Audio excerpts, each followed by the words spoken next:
మన ప్రభు అయిన యేసుక్రీస్తు వారి నామమున అందరికీ వందనం తెలియజేస్తున్నాను. అందరూ బాగున్నారా? అందరూ ఆరోగ్యంగా సంతోషంగా ఉండాలని ప్రతిరోజు మీ కొరకు ప్రార్థన చేస్తున్నాను.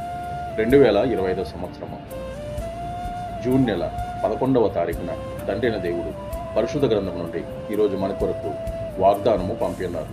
అదేమనగా యెషయా గ్రంథము 54వ అధ్యాయము 10వ వచనంలో ఇలా వ్రాయబడింది.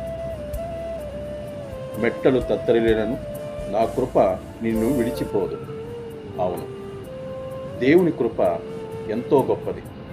అది మనము మాటల్లో వివరించలేము.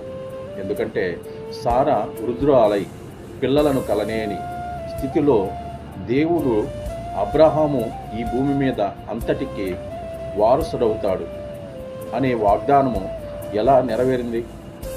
దేవుని కృపను బట్టి సారా గర్భము ధరించింది.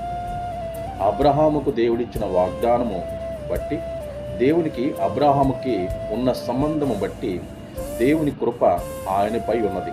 కాబట్టి దేవుడు మనపై కృపను ఉంటే, ఆయన కృప మనపై ఉంటే ఏ అపాయము మనపైకి రాదు. ఇంతటితో ఈ పరిశుద్ధ వాక్యము మన జీవితంలో నెరవేరును గాక. ఆమేన్. Praise lord.